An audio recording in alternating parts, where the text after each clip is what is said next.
Йонсу мәл, яз табиғат уянған тирәк яшілікке күмілген мәл генә түгел, ул аллергиктар өсөн авыр вакытта.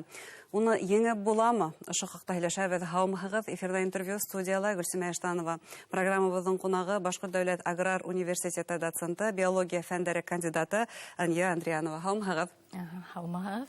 Ания Мирсәетовна, аллергия сәбәпсеһе булган әлеге вакытта кайындың сәскә аткан, уның һәркәһе үскән вакыт. Белүемсә, һез теориялар гына таныш түгел, был аллергия менән һез уның менән якындан таныш. Ничек үткәрәгез әлеге вакытта? Әлбәттә, аллергия менән бик күп кеше таныштыр дип уйлыйм, кызганычка каршы. Хәзер шундый вакыт җитте дип әйтсәк тә була. Хәзер бик күп кешеләр аллергия менән авырый. Хатта аллергия дәваларына аллергия булырга мөмкин. Шундай осраклар еш. Антигистамин препараттары. Шулай да булганы бар. Мин нутрициолог буларак күп кешеләр менән ошо аллергия һорауы менән эшләйм инде. Минең зур улым бәләкәй сактан аллергиянан нык яфаланды.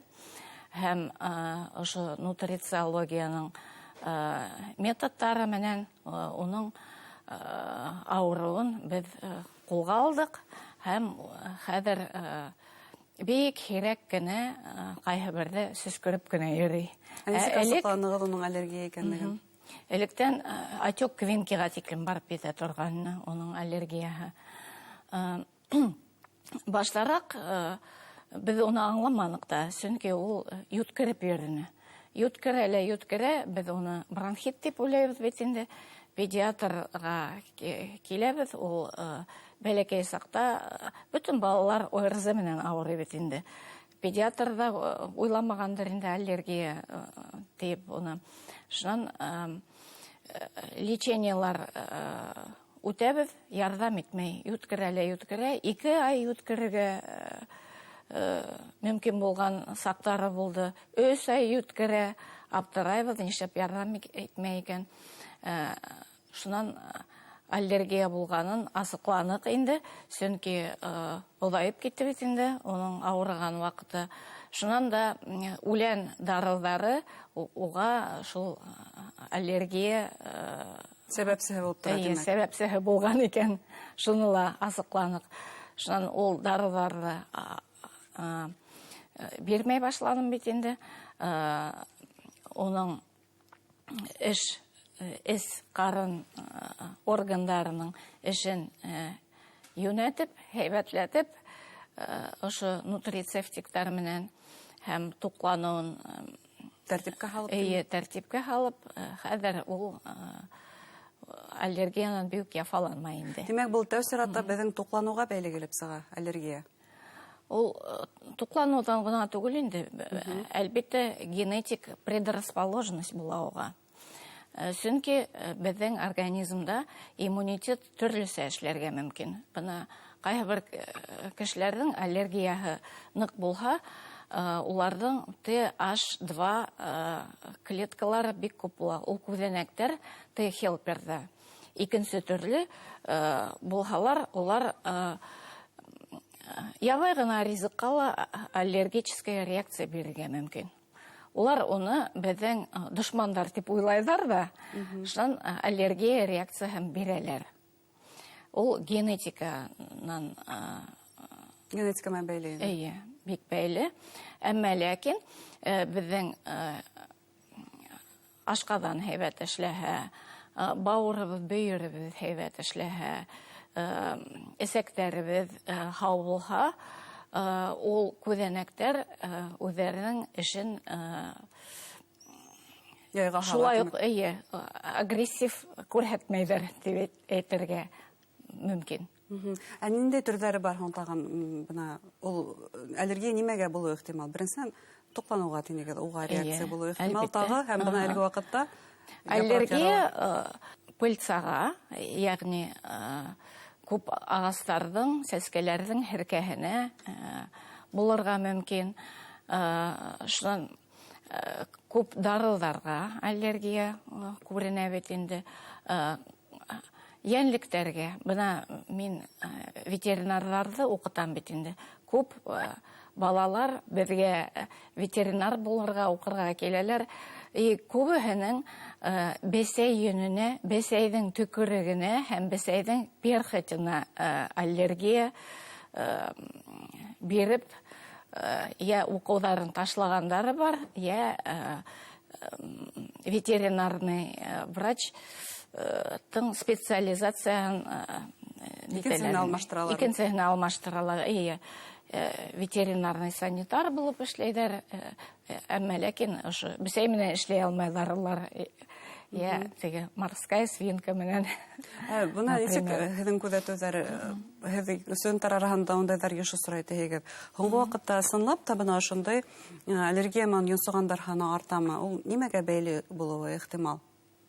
Әлбиттә, ондай кешеләрҙең кимәле бик артты, сөнки аллергия ул иммунитеттың эше бит инде. Хәҙер күп кешенең иммунитеты дөрөҫ эшләмәй. Уныһын бөтәбеҙ ҙә беләбеҙ бит инде. Шунан да антибиотиктарҙың ҡулланыуын, беҙҙең ошо кишечниктағы бактерияларҙы үлтерә бит инде. Ул да аллергияға йоғонто яһай. Шунан да ошо коронавирус ауырыуы аллергияны биргән күҙәнәктәргә сигнал бирә.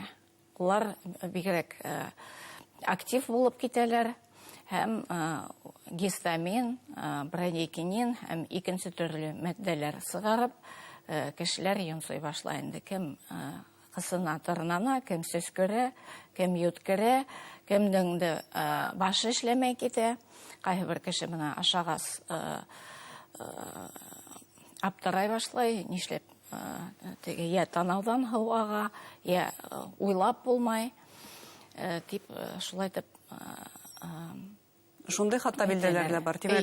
Фекерләү кәмей кешеләр, фекерләү ҡубаһалар кәмей. Тимәк, ул аңлай алмай үҙемә ни булғанын һәм үҙенең аллергия реакцияһы икәнен дә аңламай, шулаймы? Аңламаҫҡа мөмкин. Шуға ла аллерголог, иммунолог тигән табипҡа мөрәжәғәт итергә кәрәк. Ул дөрөҫ диагноз ҡуя бит инде. Анализдарҙы назначать итә һәм ниндәй аллергия булғанын, аллергиямы ул юҡмы икәнен кешегә асыҡларға ярҙам итә. Асыҡларға ярҙам итә бит инде. Сөнки күп кеше аллергияны псевдоаллергия менән һәм гиперчувствительность менән тоже бутай күп саҡта. Ондай ла мөмкин. Хәҙер синдром активации тучных клеток дигән ауырыу бик тарала башланы. Ул ысын аллергия түгел. Яғни бик аллергияға оҡшаған ауырыу. Күп саҡта шул коронавирустан һуң күп кеше шул аллергияға оҡшаған симптомдар менән я нутрициологтарға, я табиптарға килә бит инде. Ә ул ысын барлыҡта аллергия ла түгел. Икенсе төрлө уға лечение булырға тейеш һәм бына минең һымаҡ нутрициологтар, туҡланыу буйынса консультанттар икенсе төрлө тактика Һайлап бирә, тимәк. һайларға тейеш. Тимәк, мотлаҡ анализдар тапшырырға кәрәк асыҡлар өсөн. Нимәгә аллергия, сәбәпсеһе нимә икәнен асыҡларға. Бәлки ул даже аллергия түгелдер, тиренең ауырыуы. Ҡайһы бер саҡта дерматологка барырға кәрәк, я эндокринологка барырға кәрәк. Уны табип әйтә инде. Шулай итеп, Немирса Әйтовна анализдар тапшырҙы, асыҡланды, кешенең ысынлап та аллергия. Нисек һуң үҙенең хәлен еңеләйтергә был саҡта? Ул анализ күрһәтергә тейеш, ниндәй я продуктҡа, я ниндәй аллергенға уның аллергияһы иң беренсе ваҡытта. Һеркәгә булһа, әлбиттә, танау юлдарын таҙартырға кәрәк, промывать нужно. Шунан табип әйткән дарыуҙарҙы эсергә кәрәк, әлбиттә. Әммә ләкин шул эс-ҡарын органдарының эшен йүнәтергә кәрәк. Иң беренсе урында ул бауыр һәм бөйердең эшен юнәтергә кирәк. Чөнки онда диаминооксидаза һәм моноаминооксидаза дигән ферменттар сыгарыла. Улар аллергияны биргән гистамин дигән матдәне булалар, разрушает. Һәм шул матдәләр етешмәһә, кеше аллергияга дусар була инде. Шул дао менән мао һәйбәт эшләһендәр өчен B2 витамины кирәк, медь, тимер кирәк, шуннан акхым кирәк, әлбиттә. Тукланылы тәртипкә һалырга димәк. Ул витаминлы булырга тиеш. Дефицаттар булырга тиеш түгел организмда.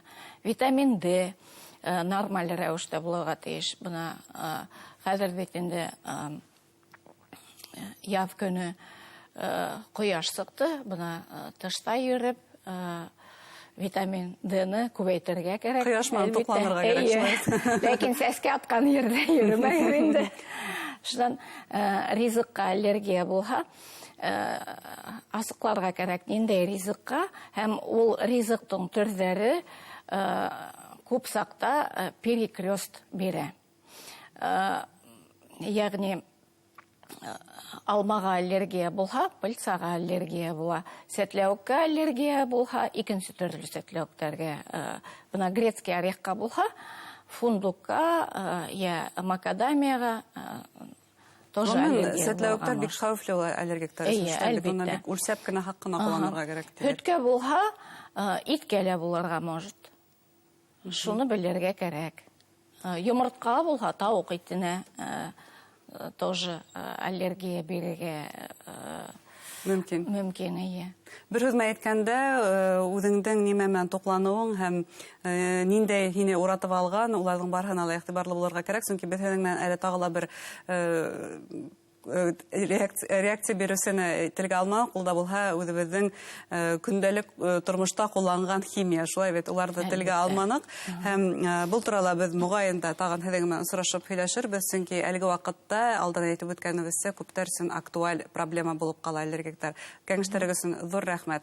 Хөрмәтле тамашачылар, тапшырыбызның кунагы биология фәннәре кандидаты, Башкорт дәүләт аграр университеты доценты Андриянова булды. Без аның менән аллергияны билдәләре һәм уның менән яшәү тәртибе турында һөйләштек. Игътибарыгызга зур рәхмәт.